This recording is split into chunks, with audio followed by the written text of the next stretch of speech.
টলমলে পানি গড়িয়ে চলে যাচ্ছে কৃষি জমিতে। সেই পানি শুষ্ক মাটিকে করে তুলছে উর্বর, যেখান থেকে ফলছে আলু, বাদাম, স্ট্রবেরি সহ নানা শস্য। দীর্ঘদিনের সংঘাত ঠেলে ইয়েমেনের মাঠে মাঠে সোনা ফলাচ্ছেন চাষিরা। দেশটির সানহান ও বানিমাতারের মতো অনেক জেলায় চলছে এমন কর্মযজ্ঞ। অবশ্য গেল কয়েক বছর ধরে তীব্র পানি ও জলবায়ু সংকটে ভুগছে ইয়েমেনীয়রা।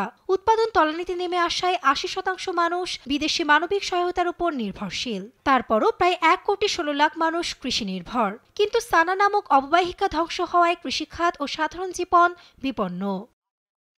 এই বাস্তবতায় ইয়েমেনে পানি ও সাংস্কৃতিক ঐতিহ্য সংরক্ষণে নেদারল্যান্ডসের সহায়তায় সম্প্রতি একটি প্রকল্প হাতে নিয়েছে জাতিসংঘ খাদ্য ও কৃষি সংস্থা FAO।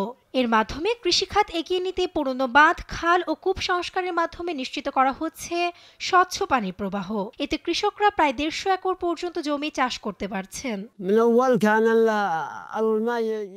এই প্রকল্পের মাধ্যমে জমিতে ভালোভাবেই পানি আসছে। প্রায় ১৫০ একর জমি চাষ করতে পারছি, যা আগে ৫০ একর করাই অসম্ভব ছিল। তবে মাঝে মধ্যে পানি সরবরাহ কম থাকলেও ১০০ একর পর্যন্ত সেচ দিতে পারছি। জাতিসংঘের এই সংস্থাটি যে শুধু ইয়েমেনে পানির যোগান নিয়ে কাজ করছে তা নয়, কৃষকের জৈব সার ও কৃষি কৌশল সম্পর্কেও দিচ্ছে প্রশিক্ষণ।